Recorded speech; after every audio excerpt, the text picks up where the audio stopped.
magic and magical people. The unnatural order is all around us. There are white witches, black witches, demons, vamps, werewolves, shapeshifters, ghosts. It's a protoplasmic party of creature features out there. But unless you know where to look, you won't find them. I know where to look. My name is Harry Strange. The world is indeed a comic place, but the joke is on mankind. H.P. Lovecraft said that, and he knew a thing or two about cosmic jokes. I often think I'm the butt of spiritual shenanigans.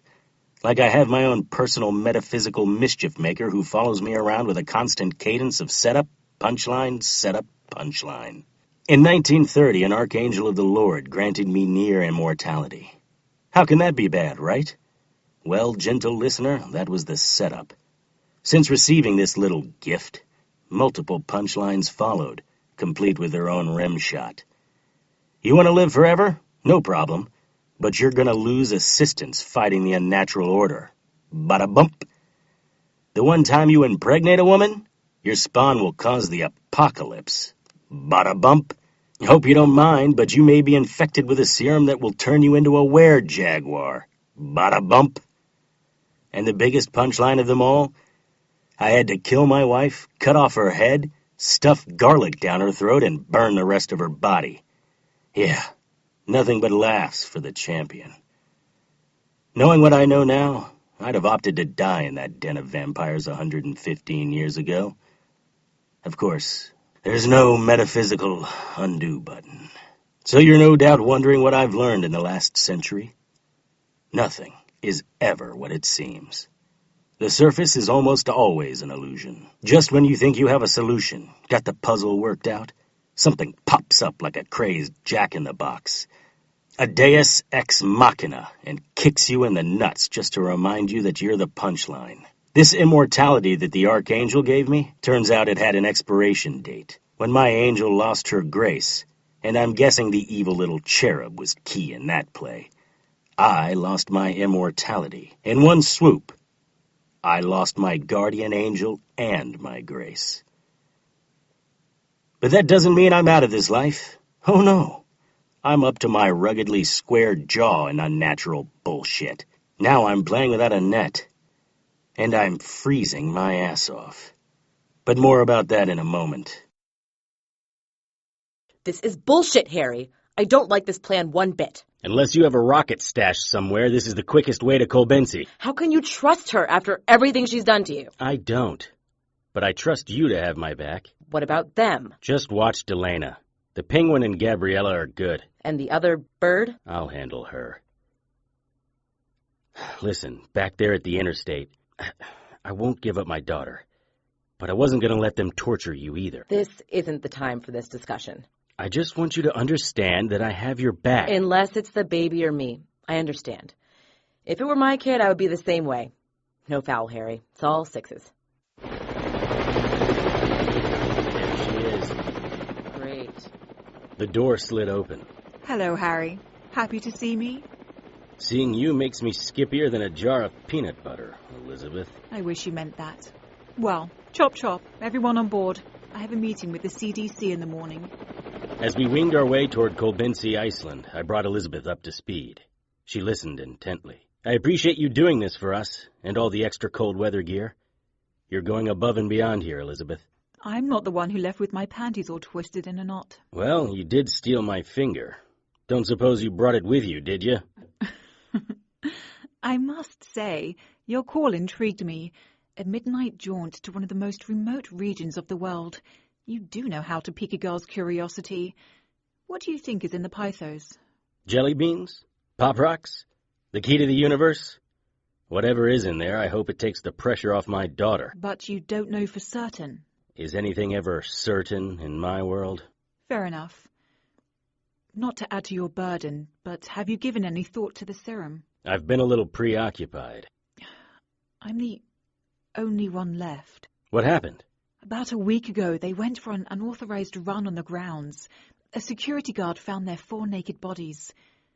Their hearts had exploded in their chests. And you're sure it was because of the change? They were all young and in the peak of health. What else could it have been? I'm terrified, Harry. I'm sorry about your friends, Elizabeth. But the solution still seems obvious. Don't change, don't die. It's always so easy for you to pass judgment. I'm not judging, just pointing out the obvious. Right. So, let's see the apple of Daddy's eye. Amanda, let Elizabeth hold the baby. Bitch. Oh my, she is a beauty. She has a full head of hair and her daddy's steely grey eyes. She's going to be a heartbreaker. The pilot tells me we are over your destination. Better strap in. Miss Summers, if you don't mind. Amanda took my baby from Elizabeth and went to the back of the helicopter. The island below us was a little patch of ice that was smaller than the island of Manhattan. You could walk across it in a couple of hours. The pilot dropped us off at a landing pad near the southern tip of the island. Amanda's research said there was an abandoned barracks under the helipad. We bunked there for the night and started for the cave at first light. Have I ever mentioned that you know how to show a girl a stupendous time? Everyone goes to the tropics, but how many of your friends can say they've been to the northernmost island of Iceland? Yeah, I am a lucky girl. How are you all doing back there? How much farther? Dunno. The map wasn't to scale. I don't think I can walk much further. You can do it, Sister Maria. When we get there, I want you and Maria out front with my daughter. You guys can light a fire with the supplies Elizabeth provided. Delana and Gabriella will come inside with me. You think that's the best plan? You trust Delana? Nope. Keep your enemies closer and all that. Though she's been sedate today. I don't think she said honey poo all morning. Which makes me suspicious. But she came in handy against those shadow monsters. Still don't trust her. Elizabeth will be back at the helipad in 24 hours. If anything happens to me, I want you and my daughter on the helicopter. And I don't care who you have to kill.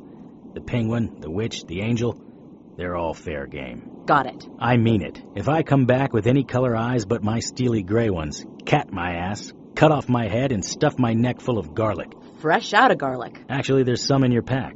I put it there before we left. Surprisingly efficient of you. Have you given much thought to the current state of affairs? Like, how did we get to this island? You mean other than the helicopter ride? I mean in spite of the helicopter ride. Even the shadows want your daughter, but we made it here in a helicopter, the motorcycle of the sky. Don't you wonder why? Ah, my little gendarme. Now you're asking the correct questions. See these tattoos?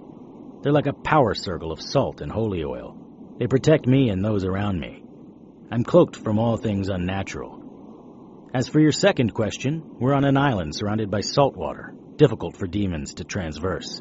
Only the powerful or the masochistic could do that. Delana made it here. She's a witch, not a demon. I think. But okay, you don't like my theory. Do you have a better one? Yeah, I do. I think something led us here and protected us. We were supposed to arrive safely. It's as if all this is happening for a reason. Divine intervention? I would expect that from the penguin, but not you. We reached the cave about noon. Everyone was happy to rest and eat. I set up a shelter and drew some protection circles around it. Sister Maria was too unstable to leave outside, so I made the management decision to allow her to come in with us. Amanda wasn't pleased. Inside was a maze of frozen stalactites and stalagmites whose tips would slice your flesh just by brushing up against them. Bottomless chasms surrounded treacherous and twisting paths of ice. The smell reminded me of a summertime garbage strike that left the streets of Night Falls and the rank and festering scent of rotting fish and disposable diapers. Our flashlights bounced off the ice surfaces, creating a crisscrossing pattern of refracted beams. We walked about a mile into the cave. In some of the passages we had to pass through one person at a time. This is an evil place, Harry. We shouldn't be here. Forget it, sister. We haven't come this far just to turn back on the word of some half-wit nun. We need spiritual assistance. We need to pray.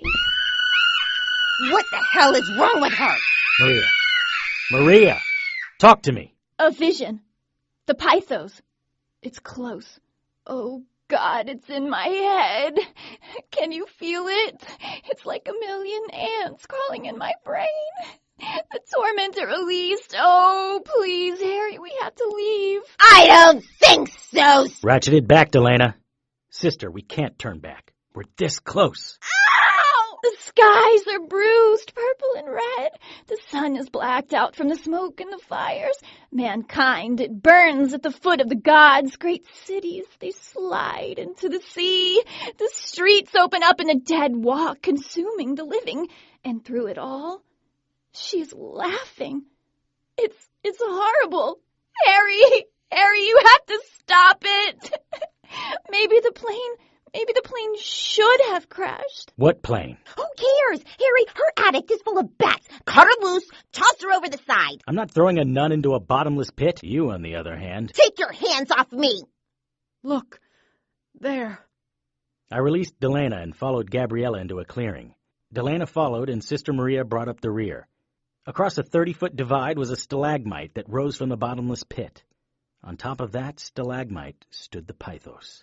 Is that it? Do you suppose there is another Pythos down here? It's beautiful. A thin beam of blue light cut through the ice formation above to shine down onto the gold surface of the Pythos. Beams of light shot out from its sides, bouncing off the ice walls, stalactites and stalagmites, bathing the area in a blue and white light that was painful to watch for any length of time. What's that by those ice boulders? I'll check it out. You guys stay here.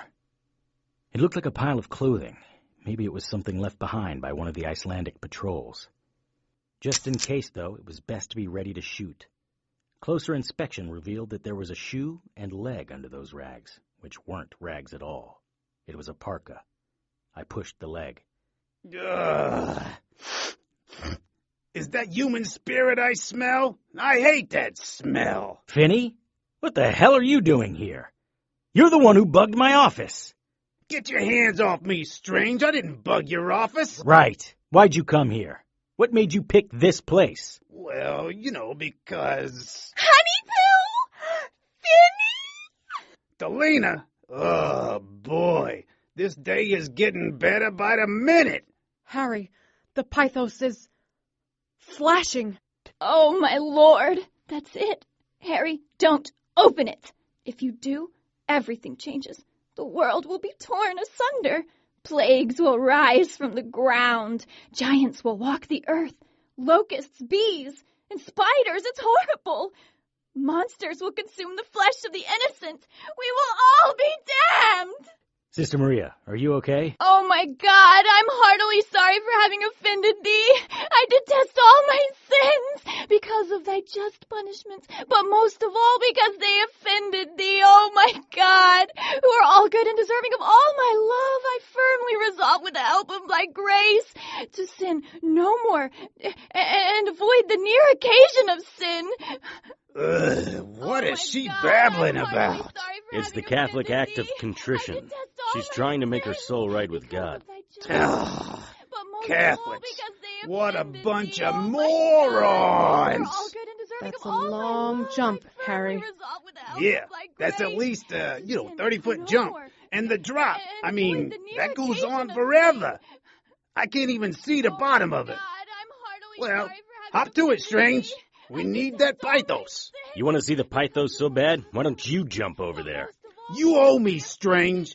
Everything that's happened to me is your fault. This is all your fault. All your fault, Strange. God! I hate you, Strange. You're nothing but trouble. Nothing but trouble. Finney's punch caught me off guard, and I staggered backward toward the edge of the cliff. Finney followed me, swinging wildly. I felt the rush of spider venom from Jory's bite, and I struck back with all my weight. Finney dodged the blow, but I was able to grab him with my other hand and pull him backwards with me. We rolled closer to the edge. Kill me, Strange! Throw me over the edge! I got nothing left, but I tell you this, I'm gonna drag you with me! I'm finished putting up with you. Harry, help! My fault. Slipped! I would have fallen off the edge if poor Gabriella didn't break my fall. Finney took this opportunity to punch me square in the face. I dove back and wrapped my hands around Finney's throat. I'll kill you, Strange! You should let Finney go, Harry. Poor little Gabby is slipping. That's not what happened. Delana acted like she slipped, but she didn't. She's evil and must be stopped. What did you say, you sexually sucking twat? I cast you out, unclean spirit, along with every satanic power of the enemy, every specter from hell, and all your fellow companions, in the name of our Lord Jesus Christ. Are you kidding? Do you think you are strong enough to cast me out? Be gone and stay far from this creature of God, for it is he who commands you. He who flung you headlong from the heights of heaven into the depths of hell. It is he who commands you. He who once stilled the sea and the wind and the storm. Ipsum ex interiore! Oh, sweet Jesus, it burns! Hearken therefore and tremble! My lungs are on fire! Satan, you enemy of the faith, you foe of the human race, how can it be so hot in a cave of ice? You stupid twit! I am a witch, not a demon. Mitte in igmum! Mitte in igmum! Yay! No! Flames shot out of Maria's eyes, ears, and mouth just before her body caught fire. Her skin went from flesh-colored to red to black and cracked. Maria crumpled to the ground as Finney kicked her over the side. The smell of smoldering skin hung in the air like a diseased barbecue. I'm done screwing with you, Strange. Get your ass over there and open the pythos. I knew you'd lead us here. Now go get my pry. Fuggetti and pythos. Fuggetti and pythos. I smashed into the pythos and it rocked back and forth on its base. For a moment I thought it was going to tumble from the stalagmite into the abyss below. I scrambled around to steady it. Well, what do you know? Pigs can fly. Why don't you come over here, Finney? I'll bet I can make you fly. Enough talk. Open it. You think I'm screwing around? I will skin Gabriella alive and cook her flesh while she watches. I love a tasty barbecue. But let's wait until the champagne is popped before we have angel steak. Besides, the mark of Cain that the cherub put on her will kill you before you can do any real damage to her. The Morning Star. You're the brains behind this. I should have known. Harry Strange, you're the patsy behind this. I should have known. Don't be too rough on Harry. He's doing what's expected of him. For a change. The Morning Star and the most innocent of his angels? Even I know this is bad. Morning Star, my lord? I don't understand. What's happening here? The cherub and Morning Star? Together? Can't say I'm surprised. I knew you were evil, you pint-sized little pus bucket. You're the reason Gabriella's without her grace, aren't you? Gabriella is the reason Gabriella is without her grace. She was disobedient. You, however, are performing as you should. Ooh, what a good little boy. Gabriella, it didn't need to be this way. You could have ruled by my side. Get away from her or I'll... You'll what, Strange? Let me think. How many times have you screwed my plans? How many of my dark angels have you sent to the eternal rest? I haven't killed you yet. It felt as if there were burning coals in my throat. I could make it hotter if you'd like. I could burn a gash through the flesh on your throat, and you couldn't heal from it. Is this all you have, you bloated chunk of explosive diarrhea? Lilith was tougher than you were. God, it burns my throat. I dropped to one knee, using the pythos to support myself. The coals in my throat were now a welding torch and burning circles on the back of my mouth. Morning Star stood at the edge of the cliff. The cherub's small, baby-like body floated over his shoulder. Something was off.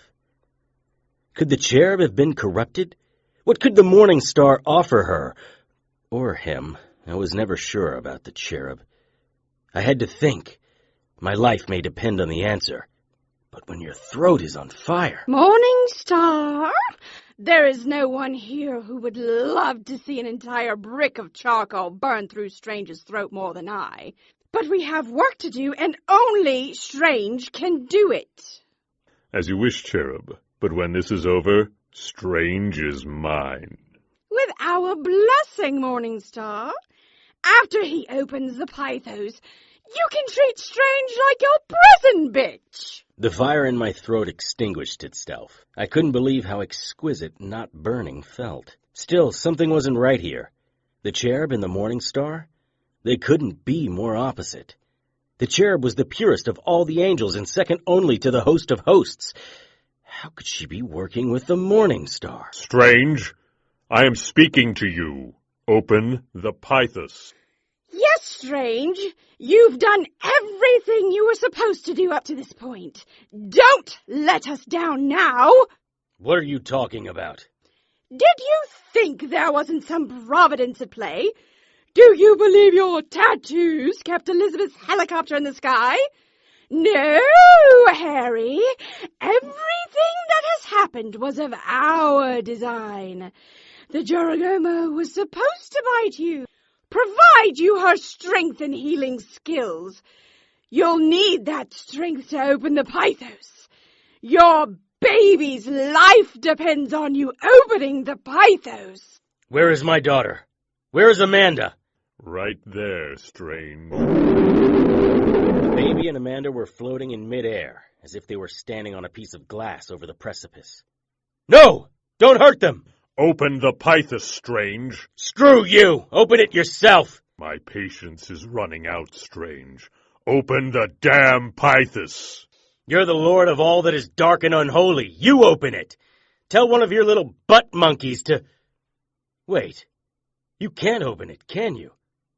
None of you can. Only a human can open it. It's that free will again, isn't it? I have to choose to open it. Your woman and baby are floating above certain death, and you're going to play the free will card? It's true, though, isn't it? No. Yes. Damn it! Compel him, Cherub. Alas, I cannot. It must be of his own free will. But I don't believe Strange can walk away and let Amanda and his unnamed daughter die. Open the pythos! Opening the pythos might release more torment on the world. Amanda and my daughter may die even if I do open it. I promise you they will die if you don't open it. Delana stood near the morning star. Gabriella was cowering on the far side of the cave. The cherub floated closer to Amanda and my daughter. Who was playing whom? The morning star or the cherub? Time's up, Strange. The morning star snapped his finger and Amanda fell. No! No! I'll open it! Amanda plummeted about 25 feet into the abyss when she stopped as if she had hit an invisible wall. She was floating again. I gripped the lid of the pythos and tried to twist it. Nothing happened. I twisted harder. Crap. My daughter and Amanda were hovering in the air. Nothing but the goodwill of the devil between them and death. That got my blood flowing and my anger raging.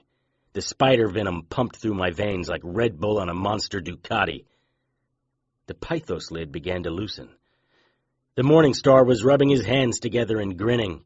The cherub was tilting her head back and her eyes were wide. Delana's breath was short and fast. I continued to open the lid. The gas that released from the pythos smelled worse than the moist armpit of a flatulent fat man who had been dipped in garlic and bean sauce. A blue light peeked out from under the lid. I twisted the top the rest of the way off. Delana stepped closer to the edge. The light was cold. As it touched my skin, I felt the burn like you would from a piece of dry ice. It lasted a second, but it was as if that part of me had died. The light spread outward in all directions, moving slower than regular light, as if it had mass. The light reached the other side of the cliff. Delana leaned over and touched it. Oh my, that's so wonderful. It's warm and moist and, oh God. Wait, something's wrong. It's freezing me. Delana turned to run from the light, but she slowed and started to turn blue. In another step, she stopped completely. Cherub, what is happening? Strange is opening the pythos, just as we agreed. This is a trap. Of course it is, Morning Star. Cherubs can't be corrupted, but dumbass demons can be fooled. No! You will not capture me, Cherub. Say goodbye to your friend, Strange. Help me! And now your child. No! Amanda and my daughter tumbled downward, tumbling heels over head toward oblivion. I pulled the lid off the pythos and threw it off the side of the precipice. With all my strength and spider venom force, I lifted the pythos and pointed the open end at the Morning Star. Blue light poured out, surrounding Leanna and the Morning Star with liquid ice. My daughter and Amanda were falling as the blue ice caught up and began to cover them. From inside the blue ice came a yellow glow that turned into a blazing white light. I thought I heard Amanda scream. I tried to stare into the light, to spot Amanda or my daughter, but it burned my eyes to view it for more than a blink. This cannot be happening to me.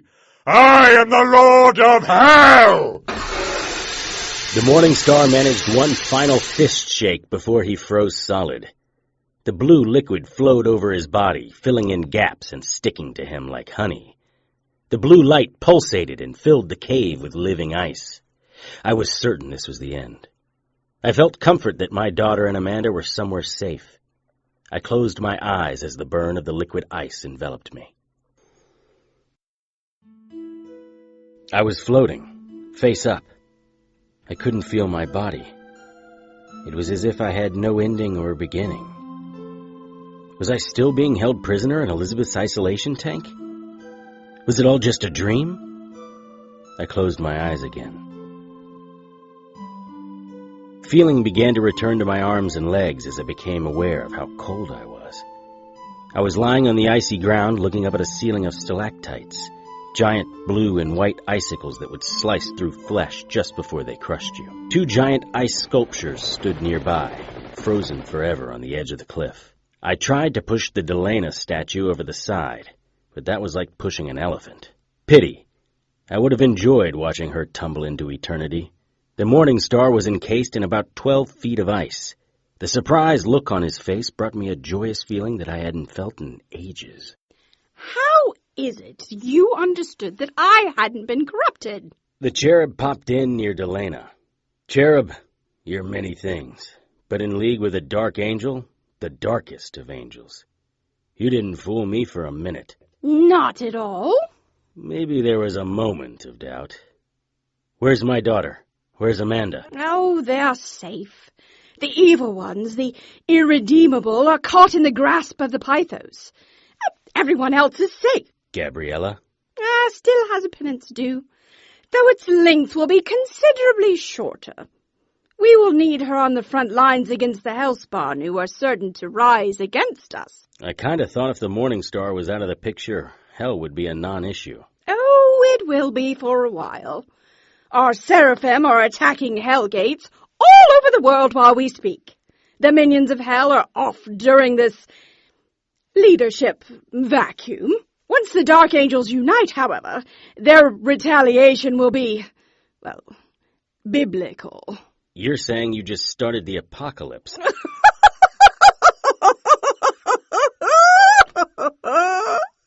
Not us! You, Harry Strange, just played the opening move of the apocalypse! I bet you feel proud, don't you? I kinda do. Props to you for conning the Morning Star. How did you manage that? Oh, centuries of work. Oh, it started with Pompeii. More history than you have time for. The ground shifted beneath my feet. The island was shifting. The pythos was back on the stalagmite, its lid sealed. The island is reaching the end of its life. You should go. Your helicopter will be here soon. That last tremor sent the pythos' stalagmite shaking and snapping.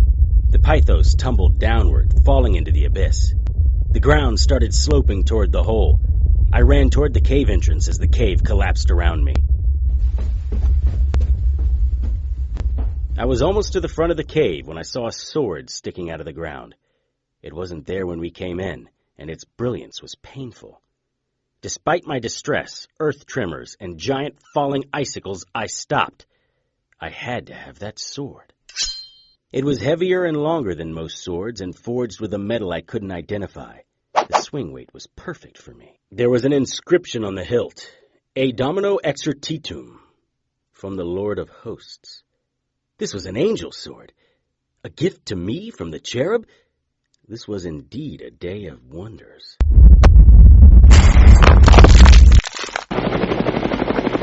Elizabeth's helicopter was coming in fast, faster than it should. Shit.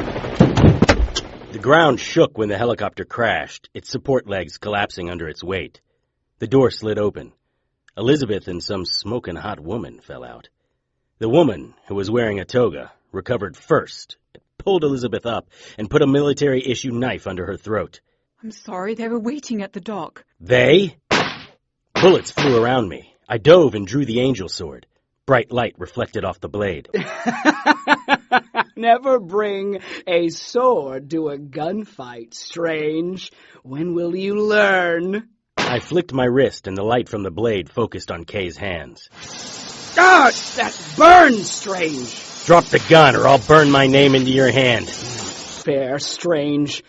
I was gonna kill you, not make it painful. Drop that sword, Mr. Strange, or I kill your woman. Harry, she isn't kidding. Damn it! Look, I'm dropping my sword. How did you find me, Kay? A letter from the departed Lilith and a stray cell phone in your office. They are ubiquitous these days, aren't they? You're the one who bugged my office? It's not as elegant as magic owls and truth potions, but much more effective. Now, where is the Pythos? He's been going on about this Pythos the entire flight.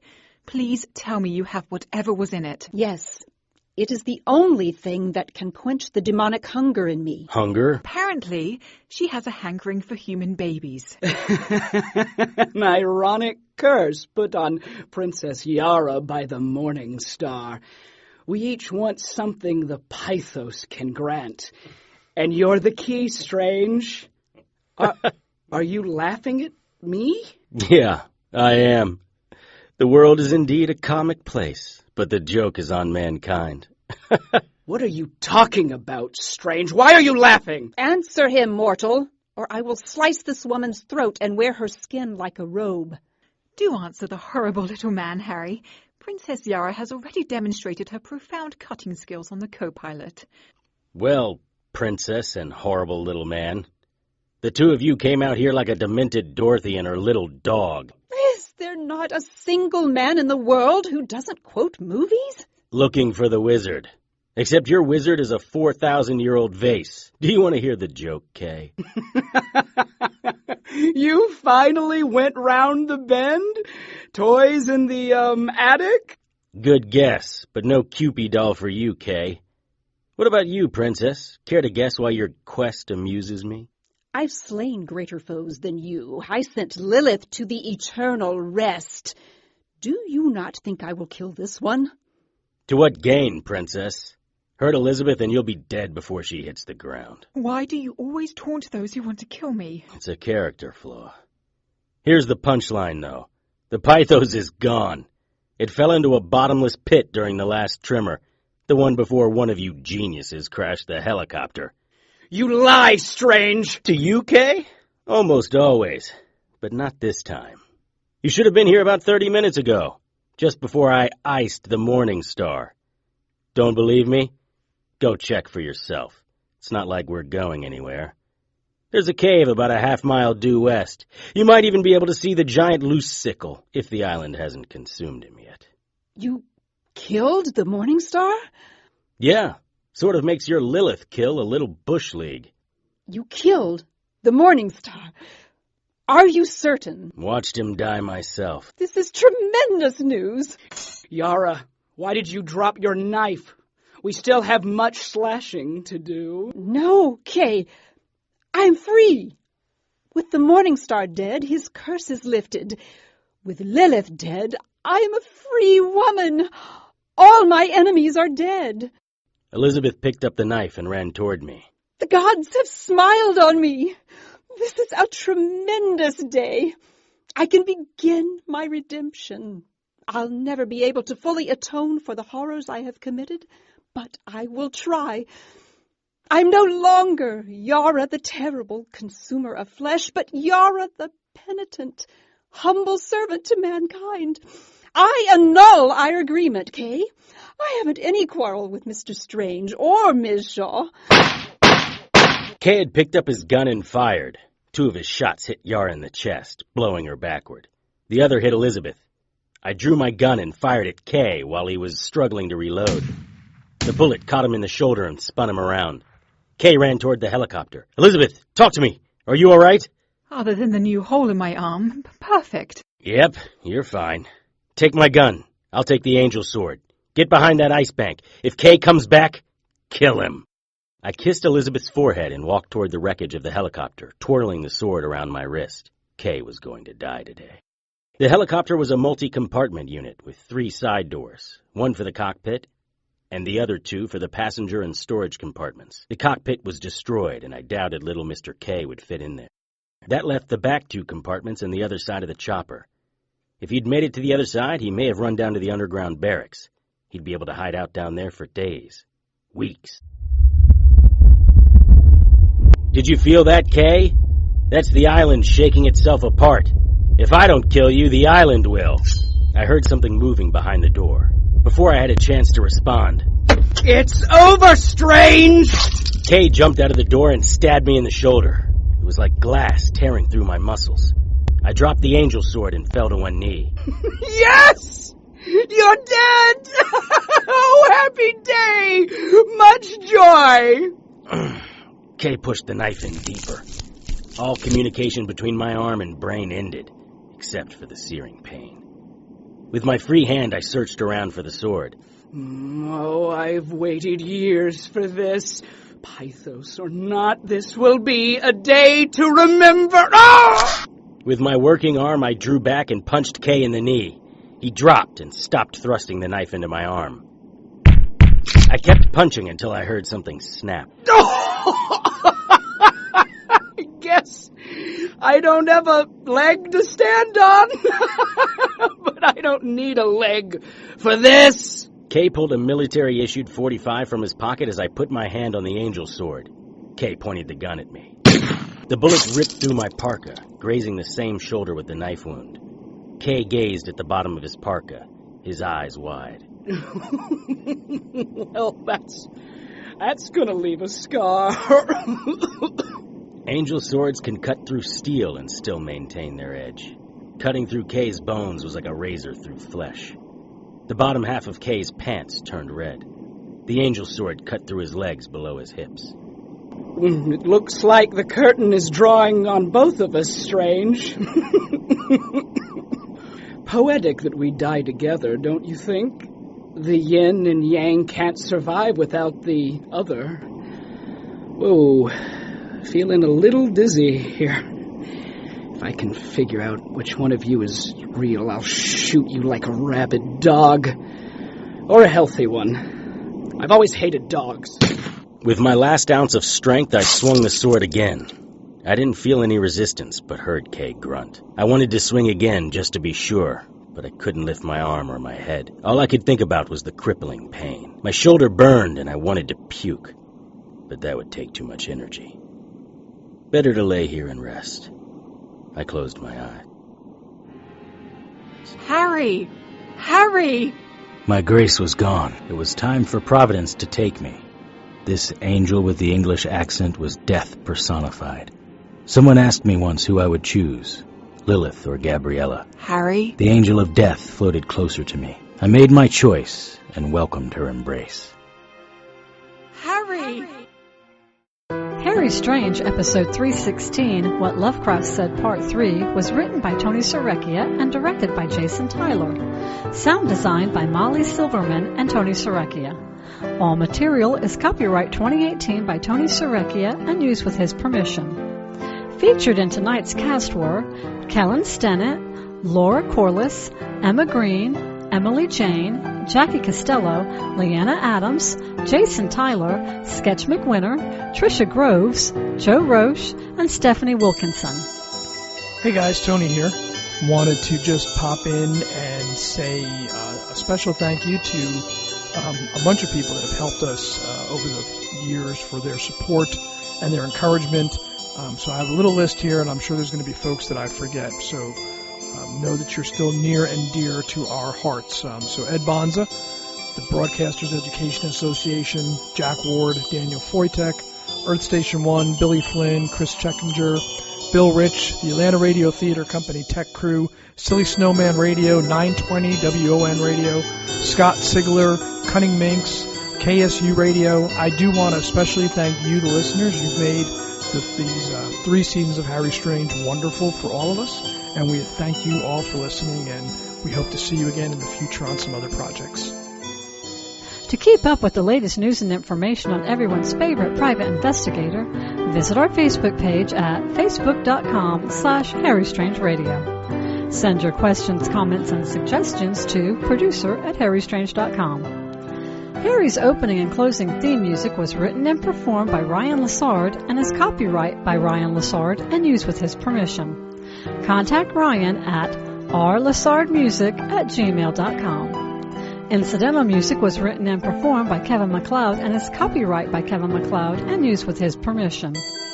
Visit Incompetech.com for more of Kevin's music. Sound effects licensed by Soundsnap.com.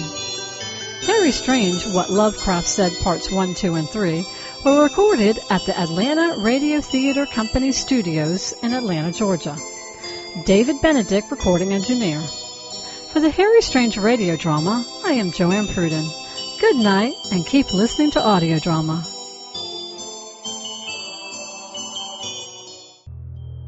I opened my eyes and saw the ceiling of the barracks. My arm was cleaned and dressed. There was another bandage across my stomach. Kay's last shot had hit home after all. I stood up, and nothing on my body thought that was a good idea. I slowly, painfully, made my way down to the cafeteria. Elizabeth was sitting by a wall of thick glass, staring out at the Arctic Sea. It's a beautiful sunset, don't you think? Yes, it is. I can't remember the last time I admired one. Thanks for putting me back together. I don't think I'd be here if it weren't for you. I couldn't let you die. Who would I share witty banter with? Fair enough. As much as I would miss your witty banter, being alone isn't what scares me. Do you know what tonight is? I'm not sure what day it is, or how long we've been here. Kay and Yara disappeared a week ago. Disappeared? After I dragged you here, I went back out to check on Yara. They were both gone. Did you look for them? A little. But, baby, it's cold outside. They couldn't have gotten far, though. Sit, please, before you tear open my stitches. Anyway, we have more pressing things to think about. We're at the top of the world on an island sinking into the sea. What is it that scares you? Tonight, it's the first night of the full moon.